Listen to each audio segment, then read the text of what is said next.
శుక్లాంబరధరం విష్ణుం శశివర్ణం చతుర్భుజం ప్రసన్నవదనం ధ్యాయేత్ సర్వవిఘ్నోపశాంతయే అగజానన పద్మార్కం గజానన మహార్నిశం అనేకదంతం భక్తానాం ఏకదంతం ఉపాస్మహే. ఓం గం గణపతయే నమః. ఓం శ్రీమాత్రే నమః. ఓం శ్రీ గురుభ్యో నమః. మా ఆది ఆస్థాలను చూస్తున్నట్టు మీ అందరికీ, అలాగే విదేశాల్లో కూడా ఉంటూ నా వీడియోస్ చూస్తూ నాకు ఫోన్ చేస్తూ ఉన్నటువంటి మీ అందరికీ కూడా పేరు పేరున నా హృదయపూర్వక నమస్కారాలు. ఇప్పుడు మనం ఉగాది గురించి చెప్పుకోబోతున్నాము. అంటే మార్చి 30 తారీఖున 2025 నుంచి 19 మార్చి 2026 వరకు కూడా ఉగాది వేడుకలు జరుగుతాయి. ముఖ్యంగా ఈ ఉగాదిని విశ్వావసు సంవత్సరము అంటాం. విశ్వావసు సంవత్సరం అంటే విశ్వావసు అనే రాజు గంధర్వుల రాజు అవుతాడు ఆయన. అంతేకాకుండానండి, ఈ ఉగాది అనేది ఆదివారం పూట మొదలవబోతోంది. అంటే ఆదివారం నాడు రాజు సూర్యభగవానుడు రవి ఈ సూర్యభగవానుడు రాజు అవుతాడు. అలాగే మంత్రి చంద్రుడు అవుతాడు. సూర్యభగవానుడు రాజు అవడం వల్ల దేశంలో అల్లకొల్లాలు, అలాగే అగ్ని ప్రమాదాలు, రాజకీయాల్లో మార్పులు, అగ్ని ప్రమాదాలు, ఇందాక చెప్పినట్టుగా అగ్ని ప్రమాదాలు ఎక్కువ ఉండడము, జల ప్రళయాలు, వీటికి కారణం కూడా సూర్యభగవాను వల్ల జరుగుతుంది. అలాగే చంద్రుడు మంత్రి అవడం వల్ల ఈ సంవత్సరం మొత్తం కూడా పంటలు సస్యశ్యామలంగా పండుతాయి. అంతేకాదండి, ఈ విశ్వావసు సంవత్సరంలో ఈ విశ్వావసు అనే రాజు గంధర్వ లోకానికి రాజు అవుతాడు ఆయన. సో ఈ రాజుగారు వల్ల ఈ గంధర్వ లోకంలో ఎప్పుడు నృత్యంతోనూ, అలాగే పాటలు పాడడంలోనూ ఎప్పుడు నిమగ్నమై ఉంటారన్నమాట. అందుకని ఈ సంవత్సరం మొత్తం కూడా ఎప్పుడు కూడా సంతోషంగా ఆనందంగా ఉంటూ ఎక్కువగా కళాకారులకి అద్భుతంగా ఉండడానికి అవకాశం ఉంది. అంటే కళాకారులు కూడా ఎప్పుడు ఆనందంగా అన్యోన్యంగా ఎప్పుడు ఉంటారు. కళారంగం బాగా ప్రాముఖ్యత సంతరించుకుంటుంది. అదే నృత్య కళాకారులకి, సంగీతంలో ఉన్న వాళ్ళకి, అంటే డ్యాన్స్ అంటాం, నృత్యం ఉంటే సంగీతం ఉన్న వాళ్ళకి బాగా పాపులారిటీ పెరుగుతుందండి. మీ పాటల రీత్యా విదేశాలకు వెళ్ళడము, యాంకరింగ్ వృత్తిలో ఉన్న వాళ్ళకి బాగా ఉండడము, నృత్య కళాకారులకి అద్భుతంగా ఈ సంవత్సరం మొత్తం ఉండడం బాగా జరుగుతుంది. ముఖ్యంగా ఈ సంవత్సరంలో పంటలు బాగా పండుతాయండి. రైతులకి బాగా కలిసి వచ్చే కాలం అని ఖచ్చితంగా చెప్పచ్చు విశ్వావసు సంవత్సరంలో. అంతేకాకుండా ఈ విశ్వావసు సంవత్సరంలో కూడా ప్రేమ పెళ్ళిళ్ళు అధికంగా బాగా జరుగుతాయని ఒక శాస్త్రవచనం. ఇప్పుడు మనం విశ్వావసు సంవత్సరంలో 12 రాసుల వాళ్ళకి ఎలా ఉండబోతోంది తెలుసుకుందామండి. ఈ ఉగాది నుంచి అండి విశ్వావసు సంవత్సరంలో శని ప్రభావం చాలా ఎక్కువ ఉంటుంది. సిగ్నిఫికెంట్ చేంజెస్ బాగా ఉంటాయి. చాలామందిలో స్పిరిచువల్ డెవలప్మెంట్స్ ఎక్కువ ఉంటాయి. అంటే ఎక్కువగా ఆధ్యాత్మికత ఎక్కువ ఉండడము, యోగాలు, మెడిటేషను, వాకింగు, సింపుల్సిటీగా ఉండడము, ఇవన్నీ చాలామందికి అలవాటు చేసుకుంటారు. అంతేకాకుండా చెడు అలవాట్ల నుంచి దూరంగా కూడా చాలామంది ఉండడానికి అవకాశాలు ఈ శని ప్రభావం వల్ల ఎక్కువ ఉంటుంది. అంతేకాకుండా ఈ షష్టగ్రహ కూటమి 29 తారీఖు మార్చి 29 రావడం వల్ల 6 గ్రహాలు కలవడం వల్ల, అందులో శని భగవానుడు మీనరాశిలో ఉండడం వల్ల, రాహుతో కలిసి ఉండడం వల్ల దేశాల మధ్యలోనూ రాష్ట్రాల మధ్యలోనూ గొడవలు జరగడము, యుద్ధాలు జరగడము అవకాశాలు ఎక్కువ ఉన్నాయి. ముఖ్యంగా రాజకీయ రంగంలో కూడా పెను మార్పులు రావడానికే అవకాశాలు ఎక్కువ ఉన్నాయి. అది కూడా మార్చి 30వ తారీఖు తర్వాత నుంచి మరింత ఉధృతంగా ఉంటుంది. కానీ గురు ప్రభావం వలన వీటన్నిటికీ కూడా సమస్య పోవడానికి అవకాశం ఉంది. అంటే ఇటువంటి గొడవలు ఇవన్నీ ఉన్నా కూడా గురు ప్రభావం వల్ల అవన్నీ కంట్రోల్లోకి రావడానికి అవకాశాలు ఎక్కువ ఉన్నాయి. అంతేకాకుండా ప్రతిరోజు మెడిటేషన్ చేయడం, దైవభక్తి ఉండడం చాలా మంచిది. అంతేకాకుండా మన చుట్టూ ఏం జరుగుతోంది, మన పక్కన వాళ్ళు ఎలా ఉన్నారు, మన రాష్ట్రం ఎలా ఉంది, ఇలా ప్రజలలో ఎలా ఉన్నారో ఇవన్నీ కూడా జాగ్రత్తగా చూసుకుంటూ ఉండాలి. ఎందుకంటే ఎక్కువగా ఈ సంవత్సరంలో రాష్ట్రాల మధ్య కానీ దేశాల మధ్య కానీ చిన్న గొడవలు స్టార్ట్ అవ్వడానికే అవకాశాలు ఎక్కువ ఉన్నాయి. కాబట్టి మనం అంతా అప్రమత్తంగా ఉండి దైవభక్తి ఎక్కువ ఉంటే, అలాగే గురు ప్రభావం వల్ల కూడా చాలా మటుకు కంట్రోల్ అవ్వడానికి అవకాశాలు ఎక్కువ ఉన్నాయి. ధనుసు రాశి వారికి ఈ సంవత్సరం మొత్తం కూడా చాలా బాగుంది. మూల 1, 2, 3, 4 పాదాల వారు, పూర్వాషాఢ 1, 2, 3, 4 పాదాలు, ఉత్తరాషాఢ 1వ పాదము మీ ధనురాశిలో ఉంటాయి. ధనుర్రాశి వారికి ఆదాయం 5, వ్యయం కూడా 5. రాజపూజ్యం 1, అవమానం 5. ఏం ఆలోచించిన విషయం లేదు. మీ రాశ్యాధిపతి గురుడు చాలా బాగున్నాడు, భయపడాల్సిన అవసరం లేదు. మీ రాశికే గురు దృష్టి ఉండడం వల్ల ప్రతి విషయంలోనూ ముందంజలో ఉండడము, మీరు అనుకున్న కోరికలు నెరవేరడము, వ్యవసాయ రంగంలో చాలా మార్పులు తీసుకురావడము, కొత్త ఆలోచనలు పెట్టడము చేయడం జరుగుతుంది. అలాగే మీరు ఎక్కడికి వెళ్ళినా ఎక్కడున్నా ఫుడ్ విషయంలో ఏమాత్రం ఇబ్బంది పడరు. సమృద్ధిగా మీకు ధన వృద్ధి ఉంటుంది. అది కూడా అక్టోబర్, నవంబర్ నెలల్లో విపరీతమైన ధనయోగం కలగడానికి అవకాశాలు ఎక్కువ. జూలై నుంచి నవంబర్ వరకు కూడా శని వక్రగతిలో ఉంటాడు కాబట్టి కొద్దిగా మీ ఆదాయం విషయంలో చిన్న ఇబ్బందులు, అనేక రకాలుగా ఇబ్బందులు ఉంటాయేమో తప్ప నవంబర్ తర్వాత నుంచి మీకు మంచి అవకాశాలు అద్భుతంగా ఉండడానికి అవకాశాలు ఉన్నాయి.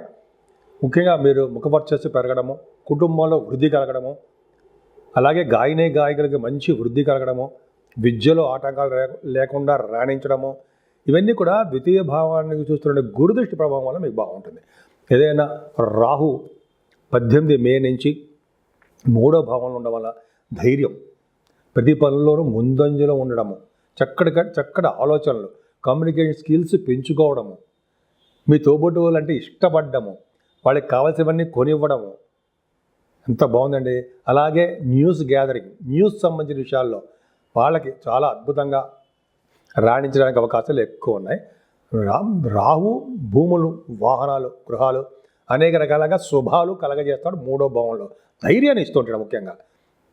అలాగే 4th భావంలో శని స్టార్ట్ అయ్యాడు అంటే మీకు 4వ ఇంట్లో శని 2.5 సంవత్సరాల పాటు అర్ధాష్టమ శని అంటాం కదా, ఖచ్చితంగా అంతే. కాకపోతే ఇక్కడ ఏంటంటే శని అంత విపరీతంగా మిమ్మల్ని ఇబ్బంది పెట్టకపోవచ్చు నేనే అనుకుంటా. ఎందుకంటే ఆయన కుంభరాశిలో ఉన్నంత బలంగా మీనరాశిలో ఉండడు, జలతత్వ రాశిలో ఉన్నాడు, మీనరాశిలో ఉన్నాడు, గురుడు హౌస్లో ఉన్నాడు. అలాగే గురుడు మిత్రుడు ఉండడం వల్ల, మిత్రక్షేత్రంలో ఉండడం వల్ల, గురుడు యొక్క కంట్రోల్ ఉండడం వల్ల అర్ధాష్టమ శని యొక్క ప్రభావం మీకు చాలా తగ్గుముఖంగా ఉంటుంది అంటే సందేహం లేదు. కానీ అలా అన్న చెప్పి శనీశ్వరుని పూజించుకొని ఉంటామా? శనీశ్వరుని ఫస్ట్ పూజించాలి మనం. అంటే వినాయకుడిని పూజిస్తాం, శనీశ్వరుడికి తైలాభిషేకాలు చేసుకుంటూ, ఆంజనేయ స్వామి ఆరాధన చేసుకుంటూ ఉండడం వల్ల, శివాభిషేకాలు ఇందాక మళ్ళీ చెప్తాను అనుకోండి మీకు, చేసుకుంటూ ఉండడం వల్ల మీ తల్లిగారి యొక్క ఆరోగ్య పరిస్థితి అంత అద్భుతంగా ఉండదు. అంటే పేరెంట్స్ విషయంలో తల్లిదండ్రుల యొక్క ఆరోగ్య పరిస్థితి కొద్దిగా మీరు జాగ్రత్తగా చూసుకుంటూ ఉండాలి. అంతేకాకుండా 4th భావంలో చేరి ఉండడం వల్ల నీటి గండాలు ఉండడానికి అవకాశం ఉంది. చదువు విషయంలో బాగా వెనకబడిపోతూ ఉంటారు. అంటే కొద్దిగా అశ్రద్ధ తక్కువ ఉంటుంది. చదివిని మర్చిపోవడానికి విద్యార్థులు మర్చిపోవడానికి అవకాశాలు ఉన్నాయి. అంతేకాకుండా భూములు, వాహనాలు అవి కొందాం అనుకుంటే అంత ఆలోచనలు రాకపోవడము, ఎక్కువ ధనం ఖర్చు పెట్టి చేయడము జరుగుతుంది. ఏమైనా మీ సంతాన విషయంలో ఏమాత్రం ఇబ్బంది లేదండి. చక్కటి సంతాన యోగ్యత ఉంది, సంతానంలో డెవలప్మెంట్స్ ఉంటాయి. సంగీత, సాహిత్య, నృత్య కళాకారులకి అంటే కళారంగంలో ఉన్న వాళ్ళందరికీ కూడా అవకాశాలు, వాళ్ళ యొక్క డెవలప్మెంట్స్ ఉండడానికి అవకాశం ఉంది. స్టాక్ మార్కెట్లో పనిచేసేవాళ్ళంటే స్టాక్ మార్కెట్లో పెట్టుబడి పెట్టే వాళ్ళకి ఎక్స్పెన్సివ్గా ఉంటుంది, బాగా ఖర్చులు అధికంగా ఉండడానికి అవకాశాలు ఉన్నాయి, రాబడులు కూడా ఉంటాయి. కానీ ఈ సంవత్సరంలో మీకు రోగాలు, కొద్దిగా రోగబాధ, రుణ బాధలు కొద్దిగా మిమ్మల్ని వెంటాడడానికంటే ఉండవచ్చు అనడానికి సందేహం లేదు. ఖచ్చితంగా మీకు ఉండడానికి అవకాశాలు మాత్రం ఉన్నాయి. కానీ గురుబలం వల్ల వాటన్నింటినీ అధిరోహిస్తారనే సమస్య లేదు. అంటే మీకు ఎప్పుడు కూడా ప్రాబ్లమ్స్ లేకుండా పర్ఫెక్ట్గా బాగుంటారు. ఏదేమైనా 7వ స్థానంలో గురుడు మీ రాశ్యాధిపతి ఉన్నాడు అంటే వివాద వేడుకలు చేయడము, వివాహాలు ఆటంకాలు కలగకుండా చక్కగా అద్భుతంగా ఉండడము, భార్యాభర్తల యొక్క అనురాగం, ఆప్యాయత బాగా ఉండడము. ఇంతకుముందు 6వ భావంలో ఉన్న గురుడు 7మలోకి వచ్చాడు అంటే ఇంతకుముందు పెళ్ళిళ్ళు ఇప్పుడు కుదిరినవి ఇప్పుడు అయిపోతూ ఉంటాయి. అంటే దగ్గరకు వచ్చిన పెళ్ళిళ్ళు ఇప్పుడు అవ్వడంటే ఈ సంవత్సరంలో అయిపోతూ ఉంటాయి. మే నెల నుంచి ఎక్కువ అవకాశాలు బాగున్నాయి. అలాగే కొత్త వ్యాపారాభివృద్ధి కలుగుతూ ఉంటుంది, వ్యాపార విస్తరణ చేసుకుంటుంటారు, పుణ్య నదుల స్థానాలు చేస్తుంటారు. 7వ స్థానము కళత్ర స్థానము, అదృష్ట స్థానము, విజయస్థానం అంటాం కదా, ఆ రాశిలోనే గురుడు ఉన్నాడు. కేంద్రాధిపత్యం వచ్చింది, అయినప్పటికీ గురు బలమే యోగాన్నే ఇస్తూ ఉంటాడు. అలాగే 8వ స్థానంలో గురుడు అంటే ఎగ్జాల్టేషన్లో ఉంటాడు ఆయన. కర్కాటక రాశిలో 5 డిగ్రీల దగ్గర పరమోచ్చలో ఉంటాడు. కాబట్టి అష్టమ స్థానంలో గురుడు లా రిలేటెడ్ మ్యాటర్స్ ఏమైనా ఉంటే కోర్టు సంబంధించిన వ్యవహారాల్లో అవి విజయం సాధిస్తారు మీరు. అంటే ఆస్తిపాస్తులు మీకు రావడము, పూర్వీకుల ఆస్తిపాస్తులు రావడము, ఆరోగ్యవంతులుగా ఉండడము, ఐశ్వర్యవంతులుగా ఉండడము, ఇవన్నీ కూడా మీకు బాగా అవకాశాలు ఎక్కువ ఉన్నాయి. అది అష్టమ స్థానంలో గురుడు తలవంతలంబగా వచ్చే ఆదాయం ఉండడము జరుగుతుంది. భాగ్యస్థానంలో కేతు ఉన్నాడు సరే, అది ఒక గొప్ప విధంగా అదృష్టం అని చెప్పాలంటే ఈ సంవత్సరం మొత్తం కూడా మీరు ఎక్కువ పుణ్యక్షేత్ర దర్శనాలు చేస్తూనే ఉంటారు. గురువుగారిని దర్శిస్తూనే ఉంటారు. గురువు గారిని పీఠాధిపతులని సందర్శిస్తూ ఉంటారు. గంగాస్థానము, అలాగే కాశీ వంటి క్షేత్ర దర్శనాలు, అమ్మవారి యొక్క క్షేత్ర దర్శనాలు, సుబ్రహ్మణ్యేశ్వర స్వామి ఆలయ యొక్క దర్శనాలు, 6 పుణ్యక్షేత్రాలు ఉన్నాయి కదా సోతులో, అలాగా సుబ్రహ్మణ్య స్వామి యొక్క దర్శనాలు, వినాయకుడి యొక్క దర్శనాలు ఇవన్నీ ఉంటాయండి. భాగ్యంలో ఉన్న కేతు విదేశాల పర్యటన చేస్తారు మీరు. ఉన్నతమైన విద్యారీత్యా అంటే ఉద్యోగరీత్యా, విద్యారీత్యా, వ్యాపారాల రీత్యా మీరు విదేశాలు వెళ్ళడానికి అవకాశాలు ఎక్కువ. అంతేకాకుండా మీరు చేస్తున్న వ్యాపారాలు ఎలక్ట్రిసిటీ, ఎలక్ట్రానిక్స్, ఈ రియల్ ఎస్టేట్ రంగాలు బాగా డెవలప్మెంట్స్ మీకు బాగా ఉంటాయండి. ఫుడ్ బిజినెస్లు ఇవన్నీ కూడా మీకు భాగ్యస్థానం విపరీతంగా ఉంది, బాగుంది, అందులో డౌటే లేదు. ఒక 4th భావంలో చెడు తప్ప మిగతాదంతా బాగుంది. కేతు ప్రభావం వల్ల మీకు ఇంకా చెప్పాలంటే రాజకీయ రంగంలో పదవులు రావడానికి అవకాశాలు ఎక్కువ ఉంటాయి. దశమంలో రవి బుధులు యాక్చువల్గా అండి మీరు ఛాలెంజింగ్గా ఉంటుందండి. మీ కెరియర్ ఛాలెంజింగ్గా ఉంటుంది. అంటే సపోజ్ మీరు ఉద్యోగరీత్యా మీరు బాగా ఛాలెంజింగ్గా చేయవలసి వస్తుంటుంది. ప్రమోషన్స్ వస్తాయి. రవి బుధులు కూడా దశమంలో ఉన్నారు కాబట్టి బుధాదిత్య యోగము, శని దృష్టి ఉంది కాబట్టి కొద్దిగా మీరు కోల్ రంగంలో ఉన్న వాళ్ళకి, ఆటోమొబైల్ ఇండస్ట్రీస్లో ఉన్న వాళ్ళకి, అలాగే సాఫ్ట్వేర్ రంగ ఉద్యోగస్తులకి, ఆటోమొబైల్ ఇలా శని కారకత్వంలో ఉన్న ఉద్యోగులకి కొద్దిగా వాళ్ళకి భద్రత తక్కువగా ఉంటుంది. ఉద్యోగాలు రావడానికి కొద్దిగా లేట్ అయిపోతూ ఉంటుంది. ఉద్యోగాలు ఉన్న వాళ్ళకి ప్రమోషన్స్ తక్కువగా ఉండడానికి అవకాశాలు ఉన్నాయి. ఏదైనా ఛాలెంజింగ్గా ఉంటుందండి మీకు. ఉద్యోగాల రీత్యా మీకు బదిలీలు ఉండడానికి అవకాశాలు ఎక్కువ కనిపిస్తున్నాయి. బహుశా మరో కొన్ని సందర్భాల్లో ఫ్యామిలీని వదిలి దూరంగా వెళ్ళవలసి వస్తుంది. ఆ ఫ్యామిలీకి వాళ్ళకి కూడా ఇష్టం ఉండదు. మీ తల్లిదండ్రులకు కానీ, మీ భార్య గారికి కానీ, భర్త గారికి కానీ ట్రాన్స్ఫర్స్ అవ్వడం కొద్దిగా వాళ్ళకి కూడా అంత ఇష్టం ఉండదు. బట్ ఏంటంటే బదిలీలు మీకు ఉండడానికి అవకాశాలు ఎక్కువ ఉన్నాయి. సాఫ్ట్వేర్ రంగ ఉద్యోగస్తులకి జాగ్రత్తగా మీరు జాబ్ చేసుకోవాల్సిందే. ప్రమోషన్స్ తక్కువగా ఉండడానికి అవకాశాలు ఉన్నాయి.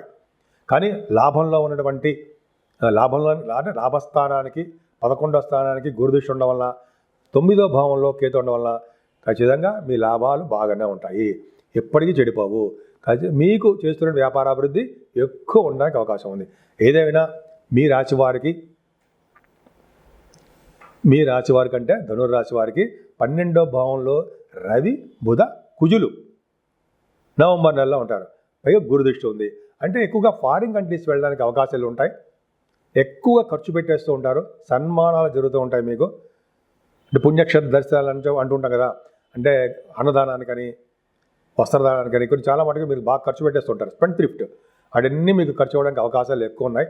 ఏదేమైనా మీ రాశి గురుదృష్టి ఉండడం వల్ల, ద్వితీయ భావానికి గురుదృష్టి ఉండడం వల్ల, మీ రాశికే గురు బలం ఉండడం వల్ల, గురువు యొక్క ప్రభావం మీకు ఎక్కువ ఉంది.